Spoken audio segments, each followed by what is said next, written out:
Did spread further, the health district would change those exemptions and or exclude kids beyond that perimeter that we're dealing with right now. The school district says for all other schools, it is business as usual for now. The health district is asking anyone who thinks they may have measles to call a doctor, urgent care, or emergency room before you get there in order to minimize risk to others. Well, tonight we spoke with family medicine doctor Amanda Magrini with Northern Nevada Medical Group on a special edition of Ask the Doctor. Here is her conversation with Wendy DeMonte this evening, addressing the community's concern over the possible measles cases. Absolutely. Big topic tonight. Let's start out with families from Spanish Springs Elementary School, where that one supposed case could be. What should they do? The best thing that they can do is just watch their children closely for signs of infection. High fevers, typically we see high fevers 104 degrees or higher. Cough, congestion, and red, itchy eyes, runny eyes. Those are the biggest things to watch for. Okay. For those who aren't vaccinated, kids and adults, should they run and get the vaccine? And if so, how long does that vaccine take to provide protection? Well, one of the things we do with potential exposures would be give them the MMR vaccine, the mumps, measles, rubella vaccine. And so it's not a bad idea if people are interested in being vaccinated and have not been vaccinated before to get that. We like to do that within 72 hours of exposure if possible, but anytime getting that will help protect you. It does take a couple weeks really for it to reach maximal efficacy though.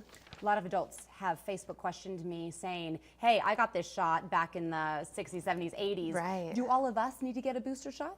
If you have proof of 1 to 2 vaccines, at least separated by 29 days, then you shouldn't need a booster vaccine as long as you've had those 2. And the same goes for children as well.